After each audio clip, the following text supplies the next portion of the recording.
Tightness white 62 1090.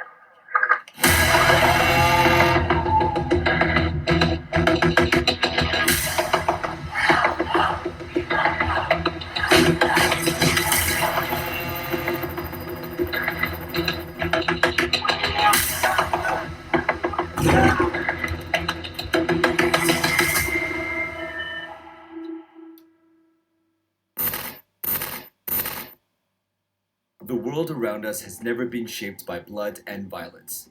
Never has a day gone by without us hearing about crime, corruption, war, and famine being reported on the news.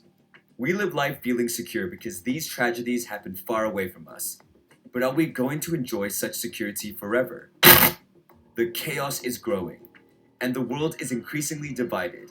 The dissemination of falsehood and propaganda on social media has made us distrustful of our own neighbors. And despite the free access to information and knowledge, we relish in ignorance and view education as a threat to our own way of life. Police brutality is on the rise, and we can no longer depend on them to save us. In fact, they do not even have any legal obligations to protect their citizens. In the recent elementary school massacre in Uvalde, Texas, the police were afraid to confront the shooter and waited outside the school for an hour while the shooter was slaughtering innocent kids within. Children who were trapped with the shooter frantically called 911 for help, but their desperate pleas were ignored due to the cowardice of the police. In times like these, change is needed.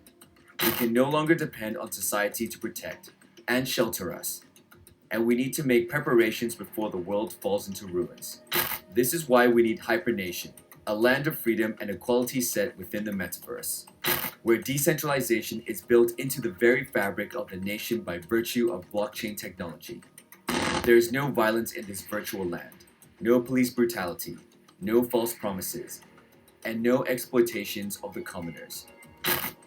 In Hypernation, we will be fairly rewarded based on our contributions, and we can make a living based off our expertise, without fears of corruption or manipulation, since everything will be recorded on-chain in an immutable manner. In Hypernation, everything that we want exists.